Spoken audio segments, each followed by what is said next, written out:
Hello everybody, this is Connor at BoatsDon'tSink, here with another Shadowverse Evolve video. It's been a minute, but we are back.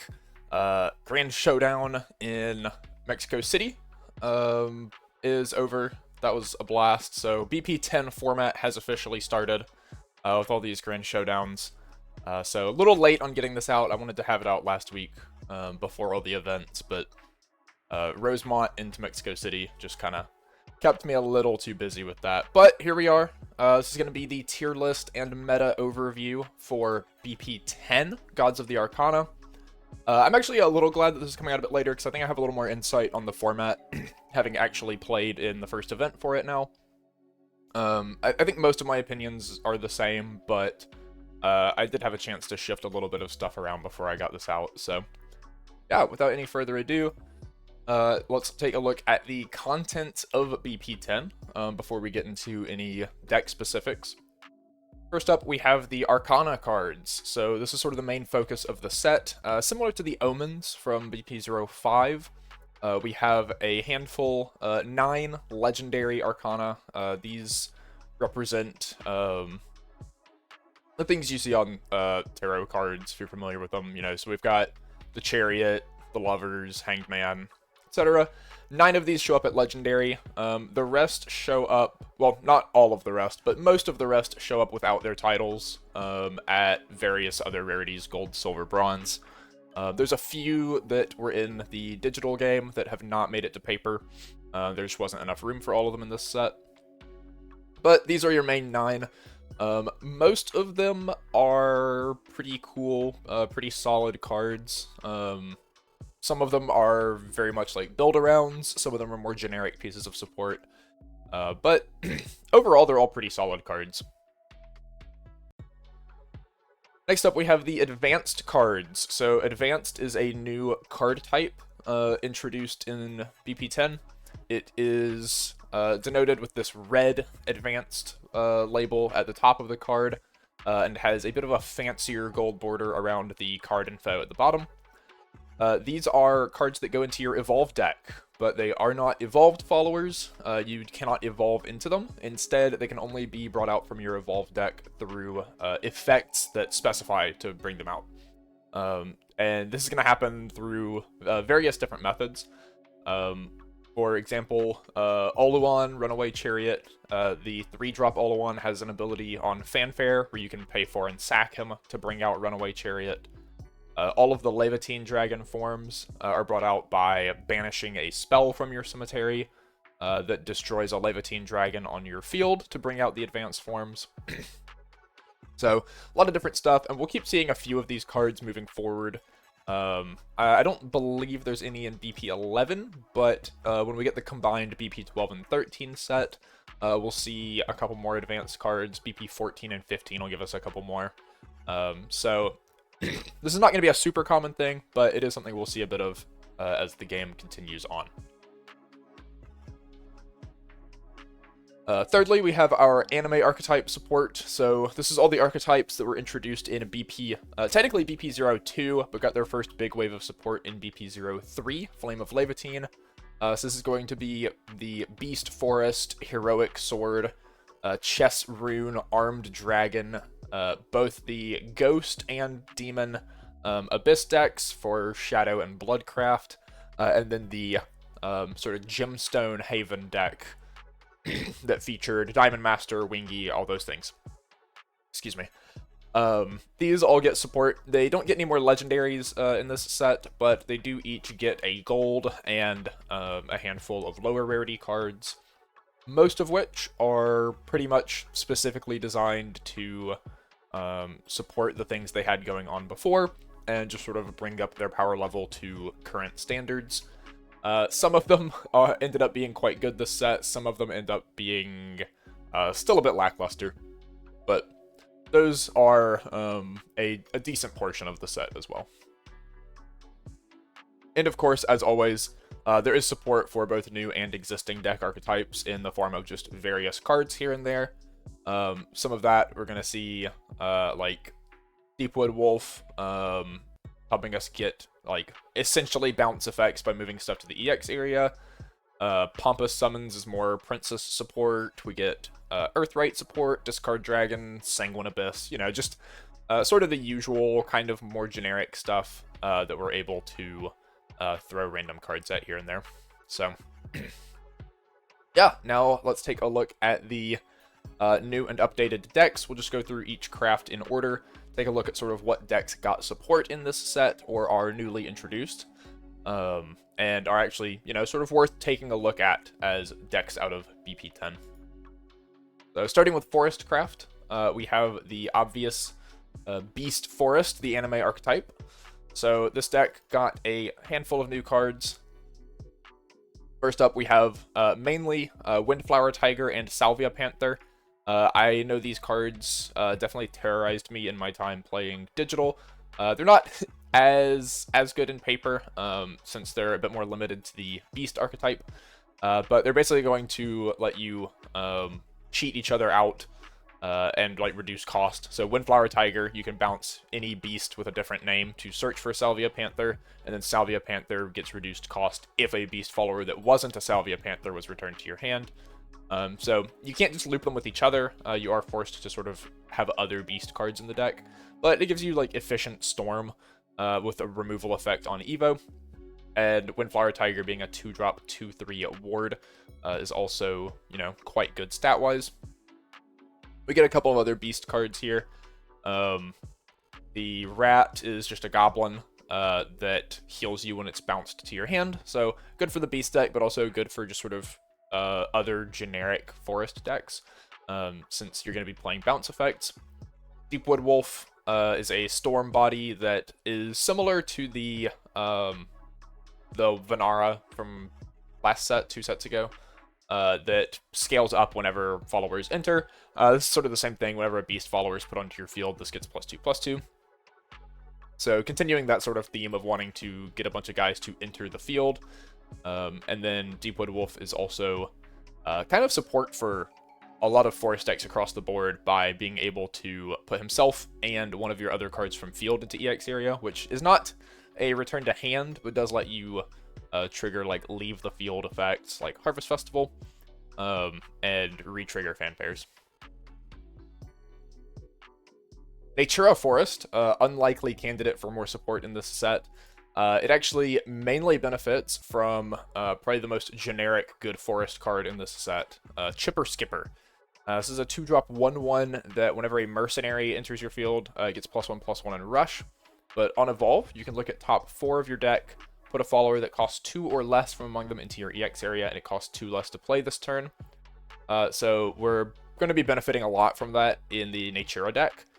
First off, Mercenary is getting +1/+1, allows us to play both Fina and Desert Pathfinder with increased stat lines. So 4/3 and 3/4 respectively, which makes them a lot more threatening, a lot harder to remove in the early game. And these are both 2-drops that you can get for free off of your Chipper Skipper. My top 32 opponent in Grand Showdown actually played Chipper Skipper on turn 2 going second and hit Fina off of it, and I was immediately terrified. They followed it up with a Desert Pathfinder on turn 3, and let me tell you, those stats can start getting out of hand rather quickly, especially since you're just getting free cards left and right. It also has good synergy with cards like Avatar of Fruition and Ghastly Treant, since you can also get them for free. Even if you don't play them the same turn for free, getting them set up in your EX area both triggers your Desert Pathfinder more easily, getting to 5 cards, and allows you to push them up when needed for your big combo turns. Puppetry Forest, another deck that got a little bit of support this set, also primarily benefiting from Chipper Skipper, since the deck does have a lot of setup pieces that are 2 cost or lower, and it allows it to go back to running Fina, which is something we saw a little bit of in set 8, since she can grab your Sukuna and Junk. And then, of course, we're able to get cards like Nelcha, Liam, and Paula more consistently off of Chipper Skipper, which sort of increases the aggressive power level of the deck in the early game. One of Puppetry's biggest issues has sort of consistently been the first 3 to 4 turns of the game being rather slow, since they're typically just setting up puppets and converting your puppets into Lloyds and Victorias. You're not really doing much to control the board or protect yourself during those turns. And being a bit faster with Chipper Skipper, getting extra bodies on the board and buffing them, can help you sort of present an aggressive threat that your opponent has to spend their time interacting with instead of being able to attack you directly. Moving on to Swordcraft. The big deck out of the set for Sword is going to be the mid-range Sword deck, featuring the new Merchant package. As you can see, Alyaska Warhawker here. This package is it's a 3-card package, similar to the black and white monochrome duel package we saw last set. You have a 5-drop, 3-drop, and 1-drop. They all interact with having other merchants with different names on the field. So Ernesta, if you have either of the other two, will deal 2 to the enemy leader. Ilmisuna gets a buff to her removal effect if you have Ernesta or Alyaska. And then Alyaska, of course, summons both of them between the Fanfare and the Evolve effect. So this just gives you a very good removal and face damage, and then board swarm, really, as you go later into the game. Which is just another really good package to sort of round out Sword's curve. Lets it shift a little more from the very aggressive angle it had last set into an angle that can go a bit longer, turn 7, turn 8 if it needs to, with the support in this set. The other major card we get is Prudent General. This is a 4-drop 3/3 that summons a Steelclad Knight, and then on Evolve summons another one and makes them both 3/3s. So for 4+1, you get a 4/4 and 2 3/3s. That's 10/10 of stats on turn 4 going second. Quite difficult to interact with, quite difficult to remove, and in addition, it does give each Swordcraft token on your field a rush, so it can be used as powerful removal if necessary. The rest of the deck is just going to utilize the same cards we've seen in the past that are able to flood the board easily, have assail effects, have removal effects, stuff like that. So of course, black and white package and Celia from set 8, or from set 9 rather, as well as, just all the other good generic Sword cards that benefit from tokens, benefit from full boards, things like that. Next deck we'll look at is Heroic Sword, the anime archetype. So this one actually got some really powerful cards. Lightning Kicker is a card that's going to be able to summon multiple 3-cost or lowers from the deck, which of course will trigger things like Mach Knight's Storm effect, and lets us get our hand small to evolve Valiant Fencer cheaper. Wind Slasher is just sort of card advantage, lets us get heroic cards into EX area, which will once again trigger Mach Knight's Storm effect. And then Aerial Slash, probably the most powerful card they got. It is a 1-cost deal 2 damage, like removal spell, but it has the ability to banish itself from Cemetery and deal 3 to the enemy leader if you have 5 or more heroic cards in Cemetery, which makes it a powerful uninteractive finisher that can do, 6 or 9 damage to close out the game, which is just really increases your kill range, and means that if you're able to swarm early, your opponent just might not have a way to stop you from killing them late. Of course, the deck is still going to play all of the Valiant Fencer and Mach Knight and all the other good heroic cards from set 3. They've fallen off a bit in power level as the game has progressed, but with the new support, I think they're still just good enough when you combine them with all of the other good generic Sword cards that you still have room for in the deck. Moving on to Runecraft. Earthright Rune is still super powerful deck, arguably the best deck out of set 9.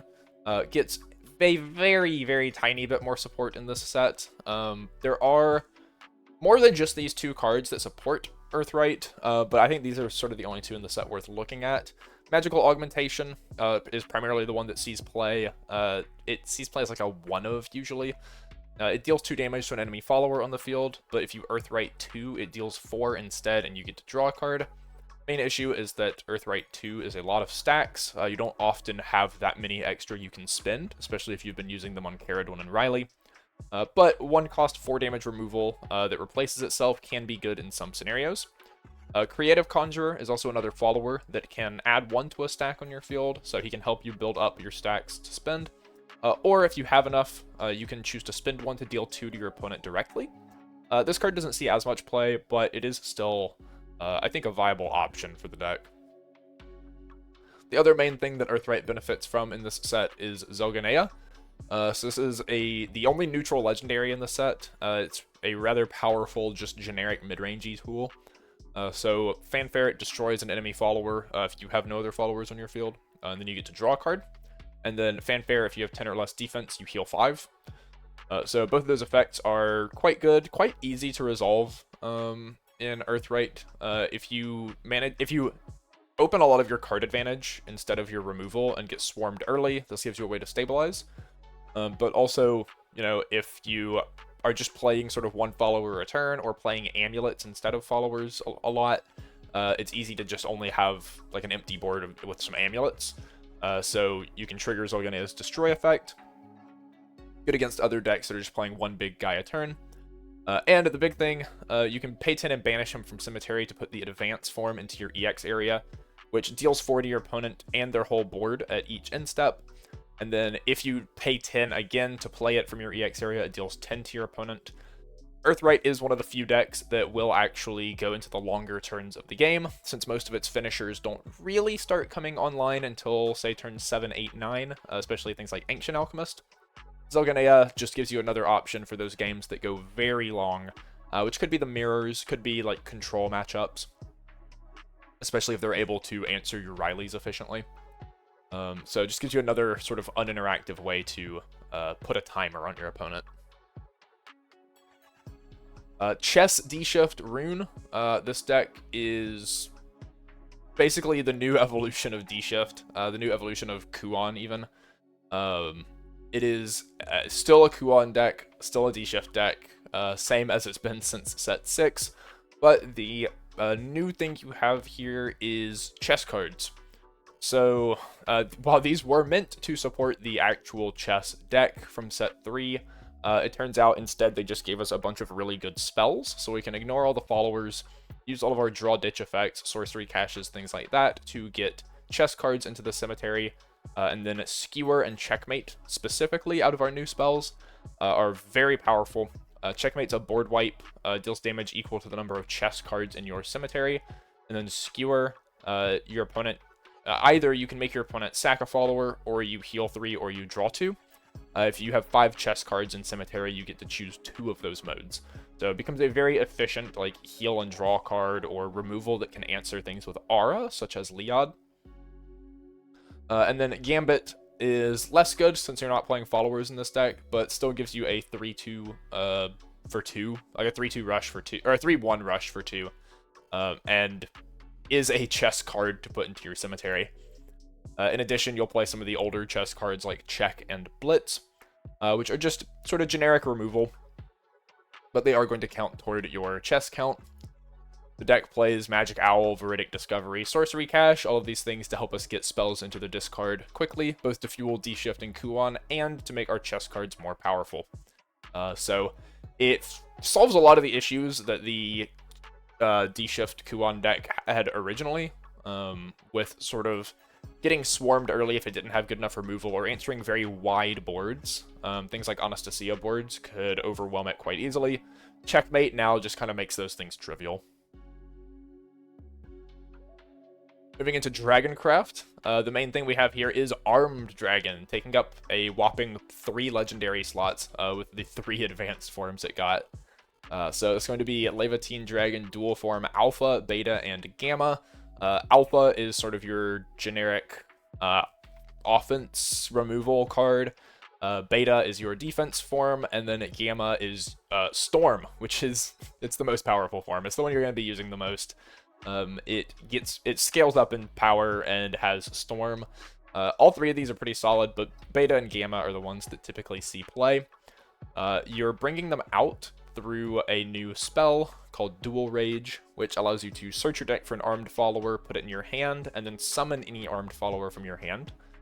And then it can banish itself from Cemetery, destroy a Levantine Dragon and 2 Draconic weapons on your field, and then summon any of the dual forms from your Evolve deck. So this basically just gives you a real finisher to the deck, since most of Levantine Dragon's Evolve forms previously just weren't very powerful. Now we're able to just use Levantine Dragon. The deck still plays the normal form Evolve, since it recovers play points to allow us to use the activated abilities on the advanced forms easier. and earlier. But we're primarily using the advanced forms as our sort of finishing power and mid-range stabilization now. And then we did also get some new early game cards that are going to be very efficient generation of draconic weapons, and also kind of just really insane effects otherwise. Swiftblade deals 3 to your opponent if you have 3 armed cards in your cemetery. Then on evolve summons a cost 2 or lower armed follower, which can be either the old Hammer Dragonute to dig for your spell, or the new Gallant Dragonute, which is going to look at top 2, add 1, bottom the other, and then if you have 3 armed cards in cemetery, summon a weapon and recover a play point. So you get some just very efficient plays that leave you open to hold up like removal, or just sort of flood the board with aggressive bodies early to put yourself in a position where your advanced forms can close out the game pretty cleanly. Next up is Ramp Dragon. This is a deck that hasn't really seen much play since like set 4, honestly. The Dragon has just sort of gone in a way of other like very specific trait-based archetypes getting the majority of support, and kind of just hasn't been very good as a class for a while. But Ramp Dragon is back on the menu with this set, utilizing cards like, of course, Dragon Oracle, Akari Tsujino from Idolmaster, and the new Ayala, which is a 5-drop that can ramp on play. So we'll be utilizing all of these things to just get our play points as high as possible, as fast as possible. And then utilizing our new top-end tools. You can play Ernst, the Justice. This is a card that some lists play, some don't. It's an 8-drop 8/8 ward, which is pretty solid. Fanfare, you get to put the top card of your deck into your EX area. So it is, 8-drop 8/8 ward that cantrips you. If you put a card that costs 5 or more into your EX area, you can choose to either evolve this or return it to your hand. When it leaves the field, you heal 8. So even if you miss the top check sort of thing and just have an 8-drop 8/8 ward that drew you a card, when your opponent kills it, even if they banish it, it just has to leave the field. This isn't the last words.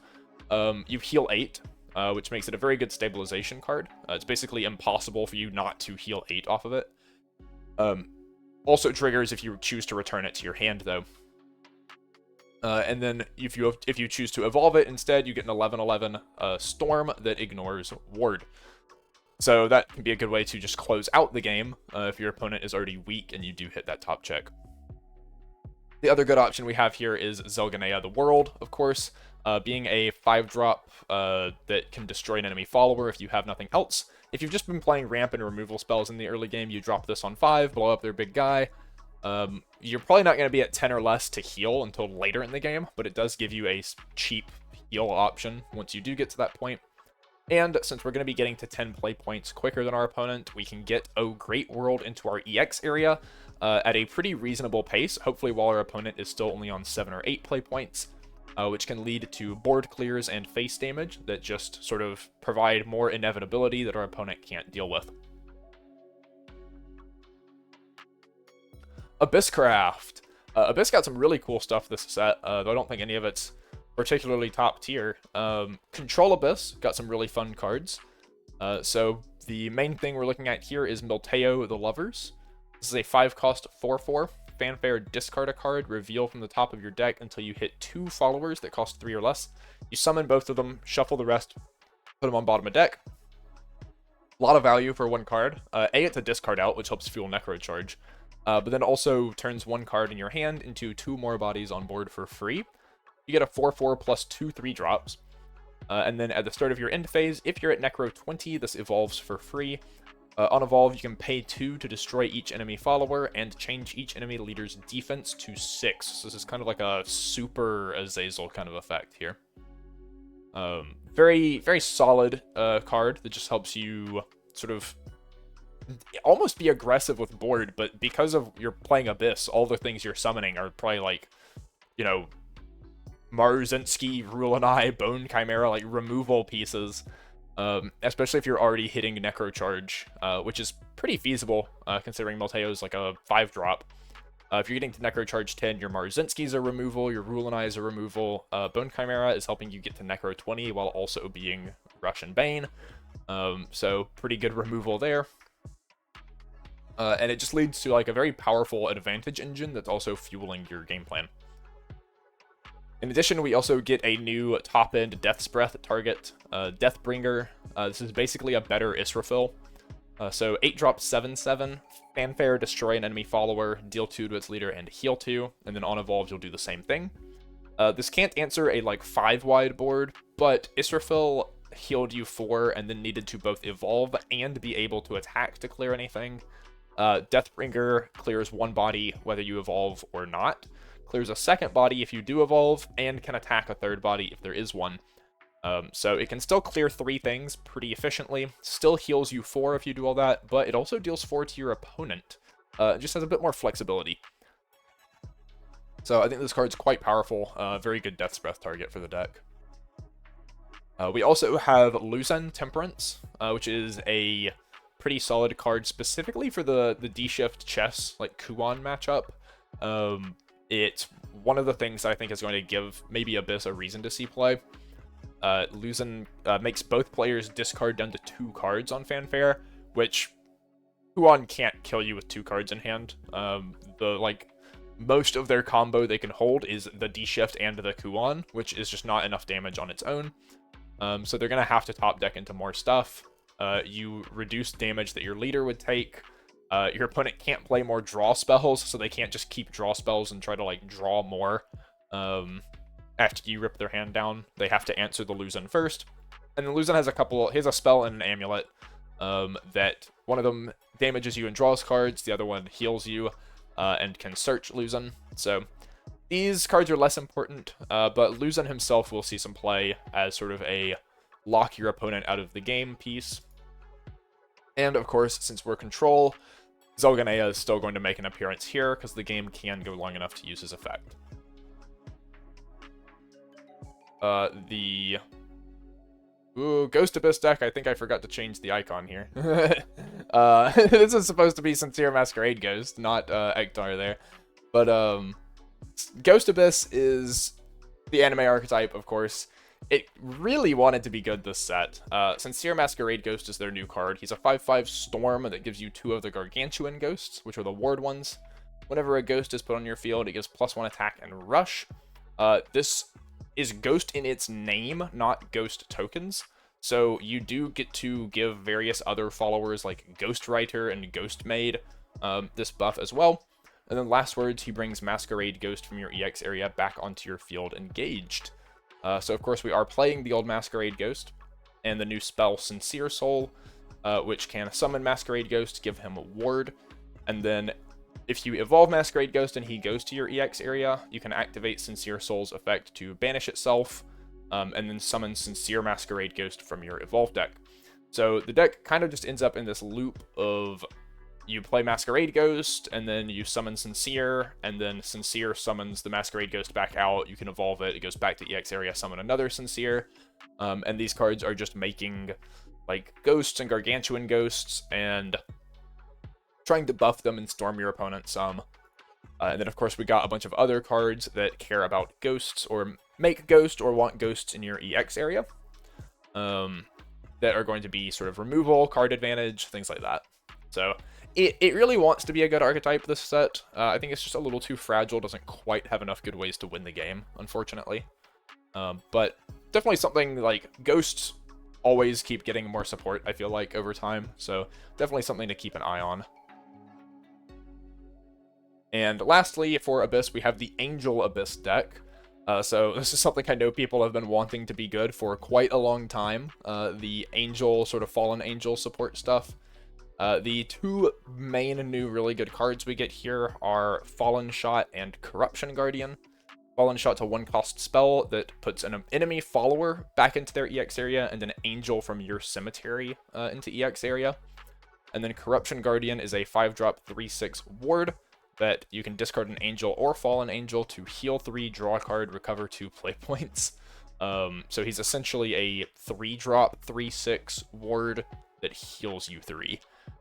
Which is very efficient, and is a discard out on turn 5, which helps set up Death's Breath. In addition, Milteo, discard out on turn 5 that sets up Death's Breath, and in addition to the other things we looked at, can also summon Paradise Vanguard, since it is a 3-cost or lower, which Paradise Vanguard, very powerful Angel follower that is removal, both on Fanfare and on Evolve in the Angel deck, as opposed to just on Evolve like some of the other decks you're going to see. So very powerful card, very good synergy with just sort of summoning out of the deck, and then Fallen Shot being able to put Paradise Vanguard back in your EX area to utilize its banish effect again. And the top end, of course, we have Death's Breath with Israfil to sort of just loop these heals and board wipe removals over and over again, and eventually a 10-10 should stick and be able to just kill your opponent. Moving into Havencraft, we have Amulet Haven. So this deck started in set 8, got a little support in set 9, gets a little more here in set 10, mainly just Zilganea. So Amulet Haven really just needed another way to win the game that was not like Alexiel over and over and over again. 3 Alexiels is 24 damage, but some decks can heal outside of that range, and it's a bit slow and hard to interact with wide boards.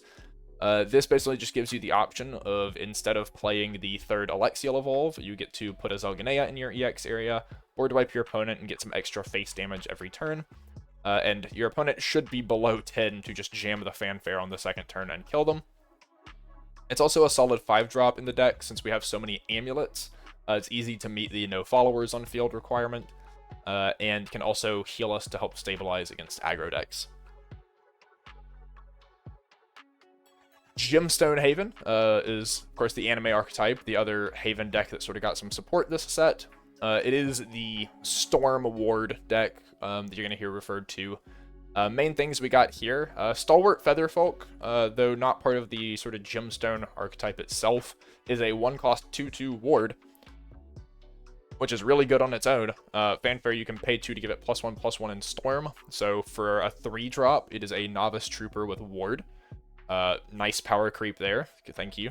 Good job, Cygames. And then we also have things like Azurite Maiden and Tanzanite Convictor that are ward or storm followers that are going to focus on buffing or care about being buffed. Kind of the stuff that the Gemstone deck already did. And then Tanzanite Convictor is really funny with the Fanfare. It kind of just wants you to play Diamond Master. Fanfare, if you have a follower with at least 7 defense, which Evolved Diamond Master has 7, you deal 4 to each enemy follower on the field, and then at the start of your end phase, it can refresh itself if it has at least 3 attack, which is not quite Intimidate, but does make it a lot harder to remove, and allow it to attack multiple times. We also get Topaz Swordian, which is a 3-drop 2/3 ward that on Fanfare summons a Bejeweled Shrine from our deck. So, meaning we don't have to dedicate as many deck slots to it. We can sort of just more consistently get the Bejeweled Shrine into play to be able to buff our followers turn after turn, and just play an aggressive game where we're beating down on our opponent. And the deck will also, of course, play all the old Ruby Falcon, Amethyst Lion, things that care about Storm and Ward, and can buff each other, buff our whole board, buff everything that's attacking, and Diamond Master for recursion. So, kind of just the old deck with a couple new cards added in to up our consistency and give us some more nice Storm and Ward bodies. And that is it for decks that really got support this set. So, where would I rank them all? My tier list for BP10. This is kind of tentative, as all of these are. Obviously, the format is new. I have not gotten to extensively test everything and look at matchups, but from what I've played so far, what I've seen, I think this is fairly accurate. The tiers are just organized by class. They're not like in any sort of order otherwise, so I rank pretty much everything tier 1, everything tier 2, everything tier 3 the same as each other. Starting with tier 3, I think Natura Forest definitely got some support, but still has sort of the inconsistencies that come with being Natura Forest, where if you don't sort of see your entire Latica combo with the removal spell and all, it can start to fall apart, and can also start to just lose steam after the first Latica turn if it gets answered. So, definitely more powerful than it was, but still has the issues of Natura. Academic Rune didn't really get anything new this set, but is still holding on as a reasonably powerful mid-rangey tempo deck. Draconic Duelist Dragon, sort of the same thing. Didn't get anything new in particular, but was still just a solid enough deck from last set. Both it and Academic were actually released alongside set 10 in Japan, so it makes sense that they are able to keep up with the set 10 stuff, but I do think they're a little on the weaker side of what we expect to see here. Control Abyss, I think got a lot of really good tools. I really like it as a deck. My biggest issue that you're going to see with a lot of these sort of control style decks, they don't have good win conditions until you get into Zelganea, and D-Shift is good this set, which means your opponent might be killing you on turn 7, or like turn 8 or 9 even with double D-Shift, and it's very difficult to do anything about that. So these decks that have longer win conditions are just very susceptible to losing to Kuon. And any control deck is going to be weak to early aggression if it doesn't open enough removal. Sword also happens to be really good this set, so I think control decks are just a little unfortunately placed, though I do think Control Abyss is quite powerful. Angel Abyss, same things going on. You're a lot more limited in what cards you can play because you're locked into a lot of the angels, and just have the same issues with sort of early aggression, long game, win conditions versus Kuon, etc. Gemstone Haven, I think this deck's really cool, but I think the sort of whole Storm Ward strategy is going to be lacking a little bit until we get to set 11 and start to see things like Selena that are going to make you a lot more powerful. It's definitely a deck that is playable. I think anything that I have on this tier list is like playable enough to do well at a tournament. These are kind of all things that we've seen top the Grand Showdowns, at least like top 32, top 16. So I think these are all viable decks. Tier 3 here is just sort of the lowest level of what I would consider like taking to a tournament. Moving into tier 2, we have Puppetry. I actually think this one is maybe like on the cusp of tier 2. This might be falling into tier 3 now. The deck is still very powerful when it hits the good Anastasia turns, like on turn 5 when you hit the Lloyd and the Victoria and the Sukuna and a bunch of other stuff and make an enormous board. That's still really good. However, D-Shift can now board wipe that with Checkmate, so you're not even, you know, always making an uninteractive, like, giant board. It's still possible to answer it, which hurts. And the deck just needs all of its pieces to fall in the right order. You have to see the puppet generators and see the things that turn them into Lloyds and Victorias, and then also see your big Anastasia setups, have good cards like Sukuna to play on them. So it's a lot of pieces that need to fall into the right place, and it is still a bit slow in the first 2 or 3 turns, which can hurt against Sword. So I have this in tier 2 because it has some really high power spikes, but this might actually be closer in power level to Natura at this point. The Fairy Forest deck, I think, is a bit better than Puppetry, despite not getting any new cards this set, other than, I guess, Chipper Skipper. Chipper Skipper just goes in all these decks, so it helps the Fairy deck as well find things like Fairy Dragon, and, you know, even like Blessed Fairy Dancer, it can find Amataz, so a lot of good stuff there. I think being able to play a more aggressive early game, and reach its finisher turns quicker, puts it in a better position than Puppetry and Natura. Cynthia comes down on turn 6. Turn 7 if you need to play a fairy with it, which is fast enough to race Kuon. And since a lot of your followers have Storm and are sitting in the EX area until they start attacking, it's actually quite difficult for Kuon to interact with you early. So Fairy, I think, is the best positioned forest deck out of this set, just due to how fast it can play, while still utilizing a lot of the same powerful board pump tools as the other decks. Heroic Sword I have in tier 2. I think the new cards it got are quite busted, but I think the old cards are a bit lacking in power, and unfortunately you still have to play them. But I think they're good enough that when you combine them with the new cards and all of the generic sword cards like Celia and the Merchant package, you get a good enough deck that this is still tier 2. I think this deck can still win a lot of games. It just struggles into the sort of late game a bit more than the pure mid-range deck, I think.